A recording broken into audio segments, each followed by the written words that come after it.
저는 올해로 73입니다. 지금은 시골의 작은 마을에서 혼자 지내고 있어요. 혼자가 된 게 언제부터였는지 정확히는 잘 모르겠습니다. 그냥 어느 날부터였던 것 같아요. 연락이 점점 줄어들고 말투가 딱딱해지고 눈빛이 어색해졌던 그런 시간들이 쌓이더니 어느새 제자리는 점점 좁아졌습니다. 그날은 장맛비가 참 거셌어요. 서울 병원에 다녀오는 길이었는데 며느리 차를 타고 같이 내려왔습니다. 어머니, 여기서 잠깐만 내려주세요. 저희 슈퍼 좀 들렀다 올게요. 며느리는 그런 말을 하더니 차를 세웠고 아들은 아무 말 없이 창밖만 바라보았어요. 그래서 저는 아무 말도 없이 내렸습니다. 대문 앞에 서 있었죠. 처음엔 금방 올 줄 알았습니다.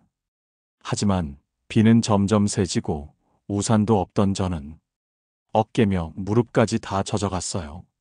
무릎은 원래 안 좋았지만 그날따라 더 시렸습니다. 그렇게 한참을 서 있었습니다. 얼마쯤 지났을까요? 차가 골목으로 들어오는 게 보였어요. 반가운 마음에 몸을 살짝 앞으로 기울였죠.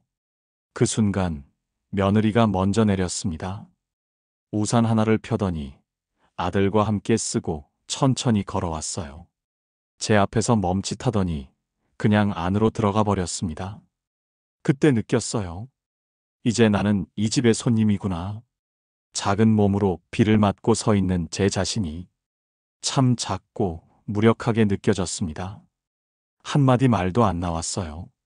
그저 그들의 뒷모습을 바라보다가 천천히 몸을 돌려 안으로 들어갔습니다. 옷은 다 젖었고 마음도 축축히 젖었습니다. 비 때문만은 아니었어요. 그 순간 느껴진 외로움과 슬픔이 더 무거웠던 것 같습니다. 그날 밤 저는 결심했어요. 이대로는 안 되겠다고. 내가 젖은 어깨로 서 있던 그 시간이 그들의 기억엔 없을지 몰라도 제 인생에서는 잊지 못할 장면이었습니다. 집 안에 들어오니 밥 짓는 냄새가 났습니다. 며느리는 아무렇지 않게 부엌에서 냄비를 열고 있었고 아들은 소파에 앉아 휴대폰만 들여다보고 있었어요. 저를 본 척도 안 했습니다. 아니, 어쩌면 일부러 못 본 척한 걸지도 모르겠어요. 저는 조용히 방으로 들어갔습니다. 젖은 옷을 갈아입고 수건으로 머리를 닦는데 왈칵 눈물이 났어요. 왜 그랬는지 저도 잘 모르겠어요. 그냥 너무 쓸쓸하고 허전했습니다. 예전엔 안 그랬거든요. 아들이 어릴 땐 비 맞는 일도 기다리는 일도 그렇게 서럽지 않았습니다. 기다리는 동안에도 마음 한편엔 곧 올 거야. 내 새끼가 나를 버릴 리 없지. 그런 믿음이 있었으니까요. 그런데 지금은 그 믿음조차 흔들렸습니다. 며느리야, 정이 없다 쳐도 아들은 그래선 안 되는 거잖아요. 그날 밤 밥상에 마주 앉았지만 밥이 입에 들어가지 않았습니다. 반찬 하나 손도 안 댔어요. 어머니, 입맛 없으세요? 아들이 슬쩍 물었지만 그건 정말 물어서 그런 게 아니라 그 상황을 모면하려는 말투였습니다. 그래서 그냥 웃으며 말했어요. 비 맞았더니 몸이 좀 으슬으슬해서 그래. 며느리는 아무 말 없었고 그날 밥상은 그렇게 조용히 끝났습니다. 밤에 잠이 안 와서 혼자 마당으로 나왔습니다. 장맛비는 그쳤고 땅바닥은 질퍽했어요. 젖은 구두는 아직 처마 밑에 놓여 있었고 그걸 보는 순간 또 눈물이 났습니다. 내가 왜 여기에 서 있는 거지? 이 집은 내 집이 아닌가? 나는 왜 이리 눈치를 봐야 하나? 그날 밤 나는 큰 결정을 마음속에 새겼습니다. 다시 돌아가야겠다고요. 내가 편히 숨 쉴 수 있는 곳으로, 누군가의 짐으로 남지 않는 곳으로. 그게 어디일지는 모르겠지만 이곳은 아니란 건 확실했습니다. 다음 날 아침 나는 며느리보다 먼저 일어났습니다. 그리고 차곡차곡 내 물건들을 정리하기 시작했어요. 아무 말 없이 조용히. 짐이랄 것도 별로 없었습니다. 제가 이 집에 들고 들어온 건 여름 얇은 옷 몇 벌, 약 봉투 몇 개, 그리고 작은 손가방 하나뿐이었어요. 그마저도 여기저기 치워뒀더니 꺼내려면 한참을 찾아야 했습니다. 처음부터 저는 손님이었나 봐요. 방 한켠에 접어둔 이불을 들고 베란다에 말렸습니다. 며느리는 눈치를 챘는지 주방 쪽에서 계속 왔다 갔다 하더라고요. 아들은 아직 자고 있었고요. 그때 며느리가 문턱에 서서 말했습니다. 어머니, 뭐 하세요? 어디 나가세요? 목소리는 부드러웠지만 눈빛은 그렇지 않았습니다. 저는 고개를 숙이고 말했어요. 그냥 며칠 집에 가 있으려고. 며느리는 말없이 고개를 끄덕였고 다시 돌아섰습니다. 붙잡지도 않았고 이유도 묻지 않았어요. 그게 더 서운하더라고요. 정말 아무렇지도 않은가 싶었어요. 내가 나간다는 걸 말하면서도 혹시라도 왜요? 라는 말 하나 기대했던 거죠. 아들은 잠에서 깨고 나서야 저를 보더니 놀란 얼굴을 했습니다.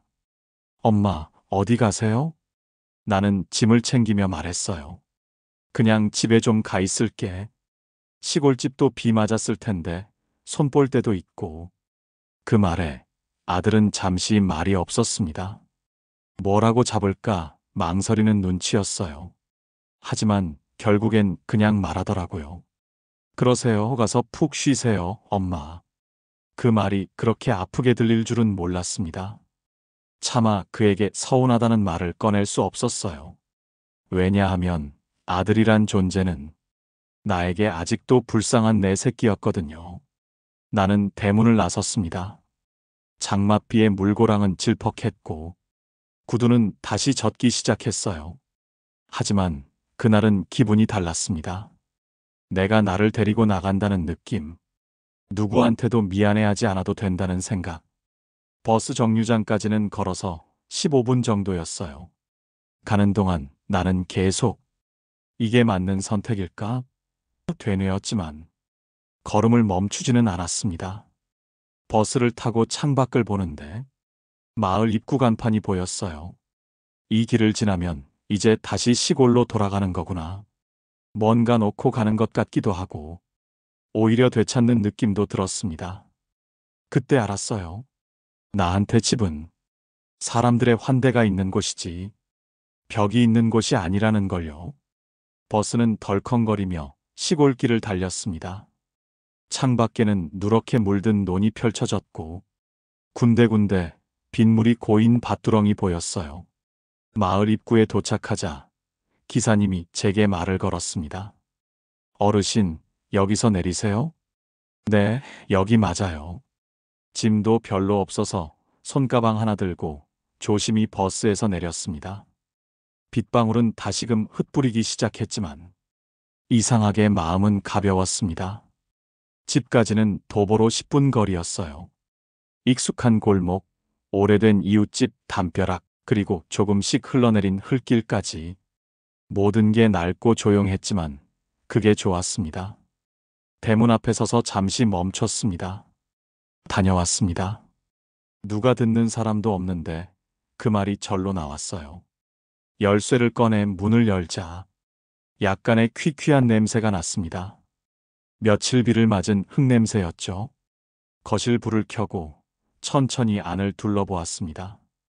이 집에는 아직 아들의 웃음소리, 남편의 발소리, 그리고 젊은 시절의 제가 그대로 남아있는 것 같았어요. 한참을 서 있다가 거실 한가운데서 주저앉아 버렸습니다. 울고 싶진 않았는데 눈물이 먼저 흘러나왔습니다. 소리도 없이 그냥 흘렀어요. 젖은 마음을 꺼내듯 이젠 참지 말자고 마음먹었습니다. 며칠이 지나자 몸이 한결 가벼워졌습니다.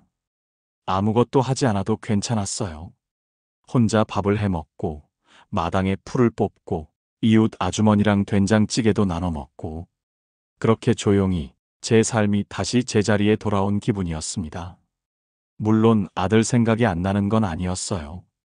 그 애도 나름 사정이 있었겠지. 며느리도 힘들었을 테고. 하지만 이제는 그 마음까지 제가 짊어지진 않기로 했습니다.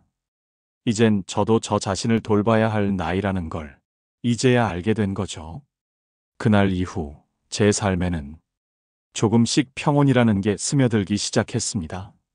마치 장마 끝 무지개처럼요. 시골집 생활은 예상보다 빠르게 익숙해졌습니다. 아침마다 들리는 닭 울음소리, 이웃집 마당에서 들려오는 된장 끓이는 냄새, 비가 그치면 구불구불한 논길에서 들리는 개구리 소리까지 그 모든 것이 나를 다시 숨 쉬게 했습니다. 처음 며칠은 전화기를 자주 들여다봤어요. 혹시 아들이 전화하지 않을까? 혹은 며느리가 무심한 듯 안부를 묻진 않을까 싶어서요. 하지만 아무 연락도 없었습니다. 이틀, 사흘, 일주일. 그렇게 시간이 흐를수록 기다림도 점점 무뎌졌습니다. 어느 날 아침 마당에 나가는데 이웃 아주머니가 담 너머로 묻더라고요. 아이고, 어르신. 도시에 계속 사시는 줄 알았는데 다시 오셨어요? 나는 웃으며 고개를 끄덕였습니다. 그냥 그 집은 나한텐 좀 좁더라고요. 그 말에 아주머니는 묘하게 고개를 끄덕였습니다. 뭔가를 다 이해한 사람처럼요. 그날부터 마을 사람들과의 인사도 다시 시작됐어요.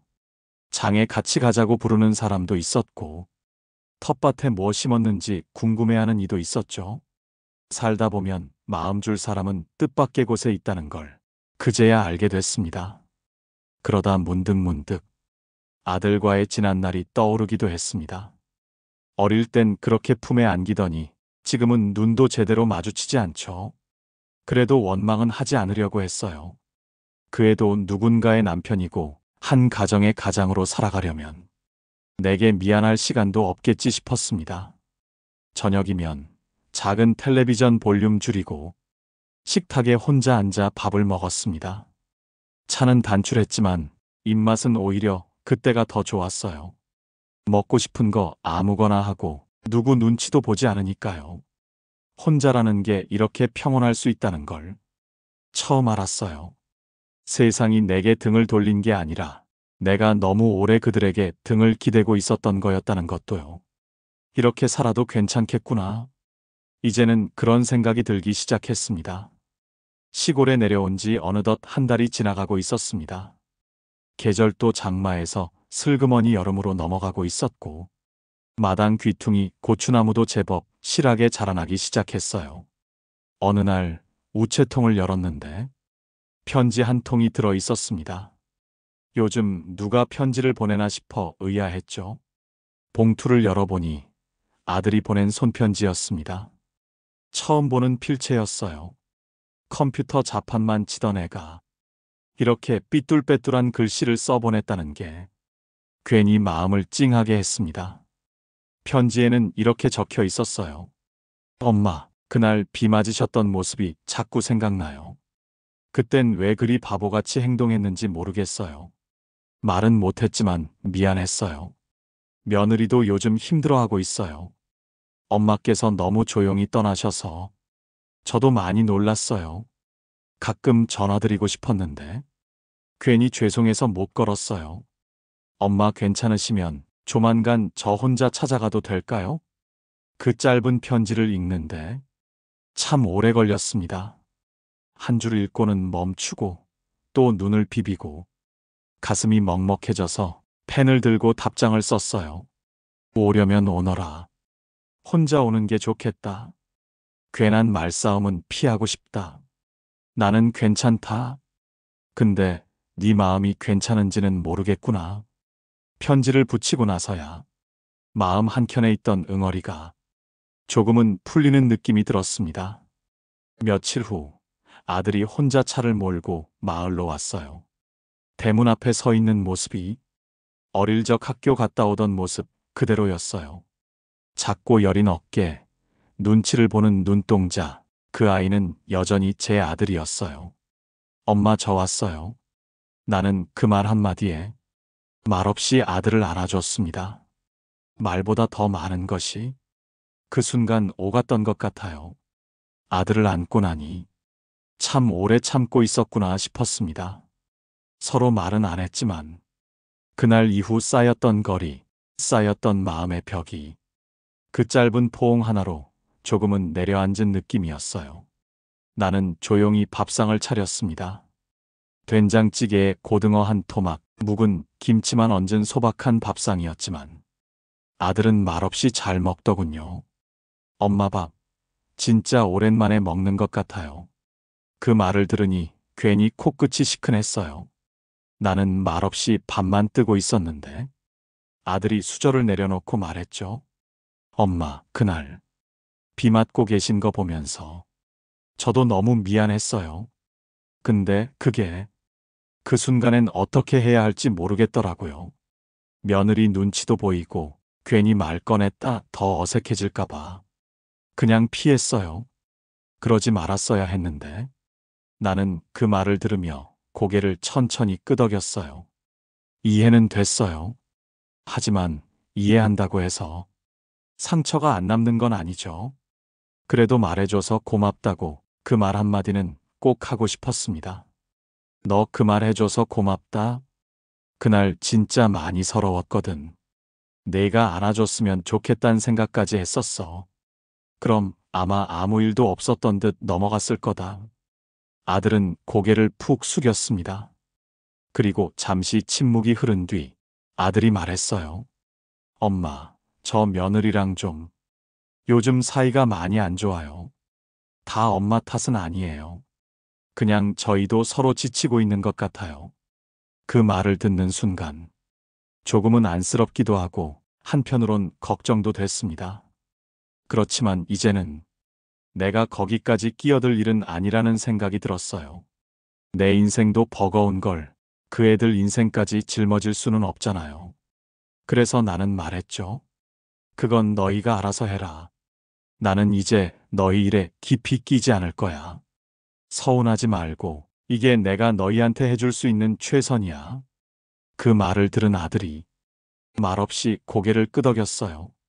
그리고 아주 오랜만에, 정말 오랜만에 아들은 저한테 이렇게 말했어요. 엄마 고마워요. 아들과의 대화 이후 우리 둘 사이엔 묘한 평온이 흘렀습니다. 어색하면서도 따뜻했고 조심스럽지만 솔직했어요. 예전엔 왜 이런 이야기를 나누지 못했을까? 아쉬움이 들기도 했지만 지금이라도 이렇게 마주할 수 있어서 다행이었습니다. 아들은 마당에 쪼그리고 앉아 잡초 몇 포기를 뽑기도 하고 수도가에서 고무장갑 끼고 설거지를 도와주기도 했어요. 내가 해달라 부탁한 것도 아닌데 먼저 나서서 움직이더라고요. 그 모습을 보며 생각했죠. 이 애도 나름대로 마음의 짐을 지고 있었구나. 누군가의 남편으로, 아버지로, 그리고 여전히 내 아들로 살아가느라 참 많이 버거웠을 거란 걸요. 아들이 돌아가기 전날 밤 우리는 마루에 나란히 앉아 밤하늘을 봤습니다. 별은 보이지 않았지만 구름 사이로 달빛이 흐르고 있었어요. 엄마, 다음엔 며느리랑 같이 올게요. 그 말에 나는 조용히 웃으며 고개를 저었어요. 혼자 오는 게 더 좋다. 그 애도 불편할 테고 나도 아직 마음이 정리가 안 됐어. 그 말이 상처가 될까 걱정도 됐지만 거짓없이 말하는 게 더 중요하다고 생각했어요. 아들도 그 말을 받아들이는 듯 조용히 고개를 끄덕였어요. 엄마가 여기 계셔서 저도 좀 숨통이 트였어요. 서울집은 너무 답답했어요. 저도 어디론가 숨고 싶었는데 엄마가 먼저 와 계셨네요. 그 말이 왠지 낯설게 들렸습니다. 이제는 아들도 도망치고 싶은 순간이 있다는 걸 처음 알았어요. 그리고 그런 마음을 털어놓을 곳으로 나를 떠올렸다는 게 묘하게 기뻤습니다. 살다 보면 누구나 자기만의 도피처가 필요한 거야. 나도 여기가 그런 곳이야. 아무도 나한테 뭘 바라지 않는 곳. 나는 그렇게 말하며 조금은 홀가분한 마음으로 아들의 옆모습을 바라봤어요. 그날 밤 우리는 오래도록 말없이 앉아 있었습니다. 말이 없어도 통하는 마음이 있다는 걸 처음으로 실감한 밤이었죠. 다음 날 아침 아들은 이른 시간에 짐을 챙겼습니다. 마당 앞에서 작게 인사를 하고 조용히 차에 올라탔어요. 나는 대문 옆 느티나무 아래에 서서 그 뒷모습을 한참 바라봤습니다. 어릴 때도 그 애는 항상 등을 보이며 떠났습니다. 학교 가는 길, 군대 가는 날, 첫 출근하던 날까지도 늘 뒤돌아보지 않고 걸어갔죠. 그 모습이 서운하면서도 어쩌면 닮았다고 느껴졌어요. 저도 평생을 그렇게 살아왔던 것 같거든요. 말보다 행동으로, 기다림보다 묵묵함으로요. 차가 골목을 돌아 사라지고 나서야 나는 천천히 안으로 들어왔습니다. 그리고 며칠 동안 그 여운 속에서 혼자 지냈어요.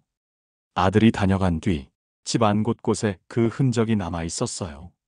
접힌 이불 위에 주름, 설거지 바구니 속 물기, 냉장고에 남긴 작은 메모 한 장. 엄마, 잘 지내요. 조만간 또 올게요. 이번엔 그냥 놀러 오듯이요. 그 말이 왠지 참 따뜻했습니다. 그냥 놀러 온다는 표현이 얼마나 큰 위로가 되는지 몰랐어요. 의무가 아닌 방문, 책임이 아닌 마음. 나는 메모를 냉장고 문에 붙여두고 그 앞에서 한참을 서 있었습니다. 이젠 정말 괜찮아질 것 같았어요. 아니, 이미 괜찮아지고 있었는지도 모르죠. 며느리에 대한 마음은 여전히 복잡했지만 그 애도 자기 방식으로 애썼다는 걸 이젠 조금은 이해할 수 있을 것 같았어요. 모든 관계가 완벽할 수는 없지만 상처를 덜어내고 나면 남는 건 결국 사람이라는 생각이 들었습니다. 며느리와 화해하지 않더라도 미워하지 않는 것만으로도 나는 내 마음을 잘 지켜내는 거라고 그렇게 마음을 정리했습니다. 장맛비는 어느새 끝이 났고 집 앞 노는 초록빛으로 물들기 시작했어요. 계절도 마음도 서서히 다시 제자리를 찾아가고 있었죠. 그해 여름은 유난히 조용하고 따뜻했습니다. 장마는 지나갔고 마음속에 스며들었던 긴 비도 서서히 그쳐가고 있었죠. 아들이 다녀간 뒤로 나는 하루하루를 천천히 살아냈습니다. 마당에 앉아 꽃을 보고 새벽이면 찻잔 하나 놓고 라디오를 켰어요. 낯선 목소리가 들려오는 그 소리조차 이젠 내 삶의 일부처럼 느껴졌습니다. 그해 가을 며느리에게서 한 통의 문자가 왔습니다. 어머니, 그날 죄송했어요.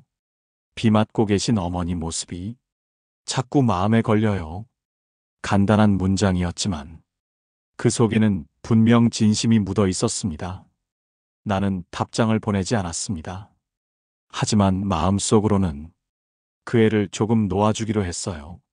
서운함은 완전히 사라지지 않았지만 이해하고 내려놓는 마음은 그보다 더 큰 위로가 됐습니다.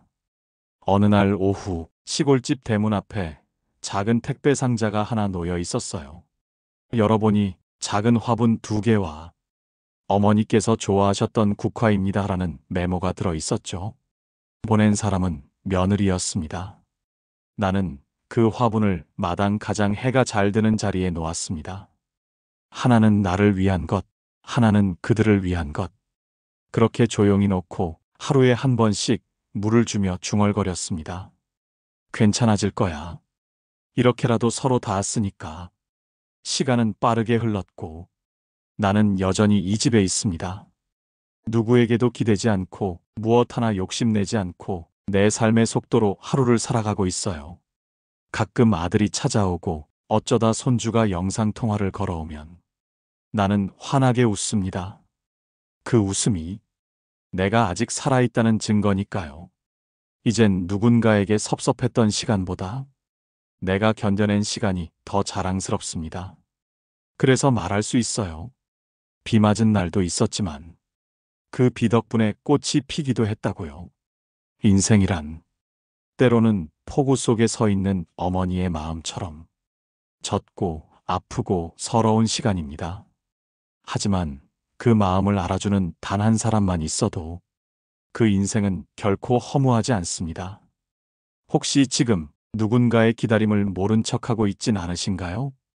가장 가까운 사랑일수록 먼저 눈을 마주쳐 주세요. 말 한마디면 그 비는 곧 그칠지도 모르니까요.